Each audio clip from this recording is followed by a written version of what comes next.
so just have some setup to start with here, kind of going through a seated leg curl. I always say seated leg curls, probably my top pick for hamstrings. And again, if you haven't watched some stuff, it really comes down to alignment, bracing, profile, some of the things that I use for every single exercise. And so again, people always say, whenever I say seated leg curls, people get mad how RDLs are the king of hamstrings. RDLs, I would say, are the king of hips.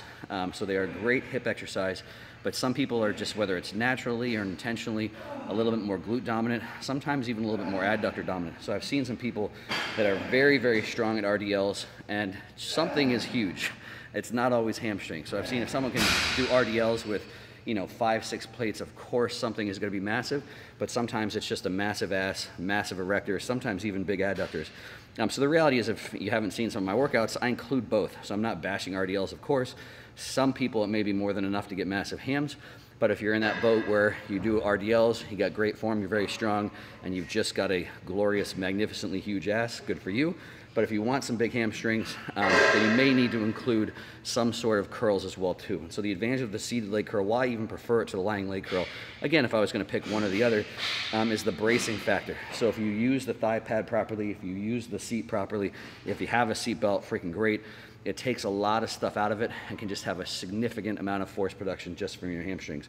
So again, clarify, if you watched any of my workouts, I do RDLs, I do lying leg curls. This is just a little bit of the notion of priority. Which ones would I give a slight edge to and why? That's the main reason. So for setup on this, I'm gonna say this one part real quick, and it's gonna make some heads hurt. For the most part, the higher up you have the pad on your ankle, the better. It's going to be a little bit healthier for knees, just a small difference, and arguably will produce a little bit less shear at the knee joint.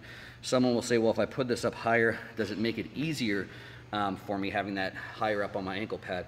And the answer is no. This machine delivers a consistent amount of torque, not a consistent weight. How much weight and how much force is actually going through here is dependent on how far back or forth this way. So again, as things go further this way, it actually takes more force to actually move it. And again, if you want to try this out for yourself, take something like this, put it on 0, and see how much force it takes to move when it's here. Just push your hand down, and how much force it takes to move when it's here. You'll find it's a lot easier to move when it's here. So again, this literally takes less force the further this goes. So the inverse of that is true for your leg. Basically, if this goes higher up, it's like, well, doesn't it get easier for me, a given amount of weight higher up here? Yes, if the weight stayed the same, the higher up that pad got on your shin, your lower leg, it would be easier. But as I explained, the force that you're actually getting through this pad is not the same. It changes as this changes relative to that axis. So again, that can make your head hurt. Think about that one for a little bit. Leave some comments below if that makes you angry about something. But so again, all other things being the same, what the hell's the point of all that? All that shit doesn't really matter. But again, if you understand shearing force a little bit, then having it closer to your knee joint will be a little bit more knee joint healthy. Again, to the point where you don't want it to actually get in the way of the exercise. So if it's so high up that obviously it's uncomfortable, it's sliding around, or actually starting to smash into your hamstring or something, obviously that defeats the point. But I see a lot of people that have it down near their heels or right at the base of the ankle. I would say put it up somewhere, again, just below your calf is gonna be a little bit of a better spot. From there, a couple little things for setup. The big thing, one of the big things is get your knee lined up pretty well with the joint here. So again, where the axis of the rotation of the machine is, get it somewhere right around lined up with that. It's actually not that huge of a deal to have it exact. You know, if you ever have where it feels like your lower leg is sliding on the pad, that basically just means you don't have that lined up. So again, take a second, adjust the seat back and forward, have the knee joint lined up with that axis of rotation on the machine. From there, you want to try and take everything about hip width-ish apart. So again, wherever your hips, basically your femur, essentially in a straight line, kind of running parallel with the seat or perpendicular to the ankle pad, whichever helps you better. You just don't want them way out here. For some people, you might actually have to jam your adductors together to get that about hip width. From there, range of motion is a big thing. So get your hips up against the back of the pad. And if you want to know, don't take yourself further than you can actively go. What does that mean? A little test that I like is keep the knee straight. Can you actually raise the ankle off the pad? So if you look at my ankle there, knee straight, can I raise the ankle off the pad? If I can, then I'm probably okay. I'm probably within my range of motion. But again, if you literally basically I'll see people get in here and they kind of have to like just lift and jam their leg up into place. They can't actually put it there themselves. You might have it a little bit more range of motion or stretching past where your muscles actually have any business going. So just take a second, very easy to check. And so again, if I got here and I couldn't lift up my leg at all, then I would adjust the range of motion. Every machine has something here basically to adjust the range of motion. Then from there, probably the single most important piece of this machine, as far as getting all the benefit of it, is the thigh pad. If your seated leg curl doesn't have a thigh pad, in my opinion, it's about as useful as a leg press without a back pad. So just think about that one for a minute. Pause, think, leg press without a back. It's not a good thing, I promise. So whoever the hell designed a seated leg curl without a thigh pad, it's like basically like wearing a shirt that says like, I'm with stupid pointing up. So again, if your gym doesn't have this, sorry, go tell your gym owners, try and have them get one of this. Don't call them stupid, because how the hell are they supposed to know? But the whole point of this is basically the harder you press down in here, the harder you need to press in here to keep things still, to keep your hips out of it, to keep your back out of it, to make sure that your hamstrings are working. So again, how hard do you press into a back pad on a leg press? You press into it equally as hard as you're pressing into the platform, or actually technically harder. So when you're getting this, snug this down as tight as you can. So even to the point of slight discomfort. You don't want your thigh moving on this at any point in time. So this is basically set up from here. So again, you got your back flush against the back pad. The only thing that would be making this better, and again, not a lot of gyms have this, most people don't even design it with a seated leg curl for whatever reason, but would be a seatbelt. So that'd be the last thing that I would add to this. If you don't have a seatbelt, I'll show you how to utilize using your hands and using the pad and still getting a lot out of it. So the biggest thing is as you start to curl, press your thigh up into that pad. So again, even before you curl, feel like it's pressed in. Just doing that, so this is all I'm doing right now, is pressing my thigh into the pad. I'm gonna start to press down into this, whether I think about it or not. It'll create tension in my hamstrings, and that makes sure when something starts to move, the first thing actually creating motion is my hamstrings, not my back moving or trying to find the pad or whatever it is. So before you curl, think press the thigh up into the pad, and then continue to contract your hamstrings hard.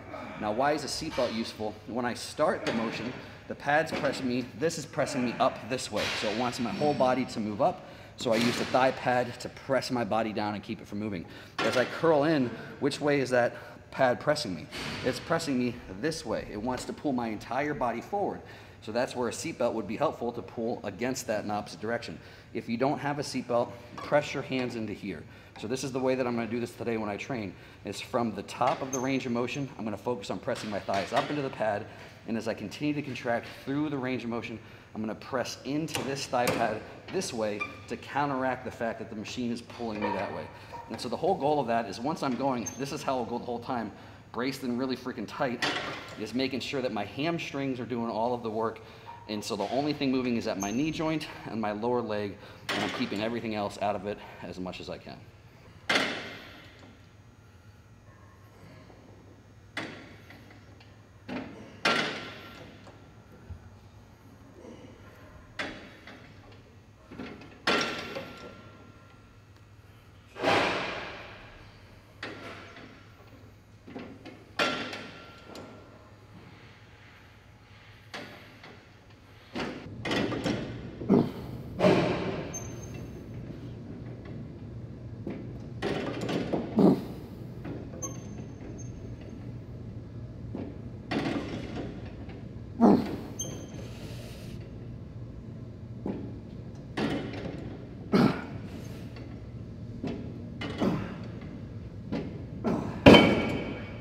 All right, guys, so only other things, basically going through that sit down, hopefully understanding why I like this piece of equipment. Again, in conjunction with a lot of other exercises. That's the ways people like to argue which one's better. I like the notion of maybe a better place to start, but again, within programming, obviously I'll still use RDLs, I'll still use lying leg curls, things like that.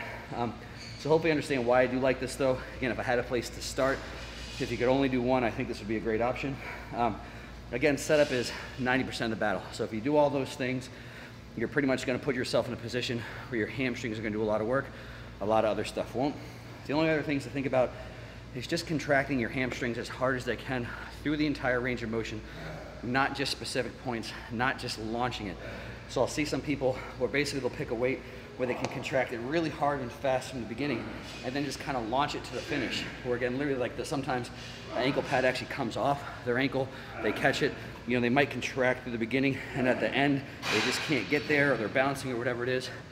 So hopefully you'll notice in some of my working sets, I'm trying to contract as hard as I can where I'm still actually contracting my hamstring. I'm not just trying to move something from A to B. I'm not just trying to get that pad as close to my butt or as close to the machine as I can. I'm just trying to contract my hamstring as hard as I can. And again, instead of thinking A to B, think contract as hard as you can And as soon as you can't contract through the full range of motion, realize that doesn't have a whole lot to do with you. That has a whole lot to do with the machine's profile. You don't have to understand all that. All that means is the loading pattern has fatigued you one place, and you might still be able to contract somewhere else. So the easiest thing is, like you see, I think I did my top set, a set of 5 or 6. Maybe the first 4 or 5 were full range of motion, and as soon as I couldn't get that pad all the way back, I didn't think, oh shit, I gotta get all the way back and start to cheat, start to contract it harder, start to move my whole body, make it this kind of total body event to get that pad back. I just contracted my hamstring as hard as I could, and it went where it went. So again, I contracted, and basically what happens is, you know, 1 rep was full range of motion, then the next rep maybe 3/4 range of motion, the next rep half range of motion, and then a couple little tiny partials to finish. As far as your muscle's concerned, you're contracting it as hard as you can. And again, that's always my advice for pretty much any exercise, is as you start to fatigue, as you can't get to certain ranges of motion, just realize you're not necessarily there just to go through that full range of motion every single rep. A great thing to do in extending sets is just like I did there, contract where you can. You're getting a little bit more contractions, a little bit more force production from your hamstring, and you're not concerned about just moving it to A to B at all costs. So hopefully some of those setups and tips and all that stuff helps with your seated hamstring curl. As always, leave me some feedback below, comments, concerns, share it with your mom and your grandma and everybody that needs bigger hamstrings.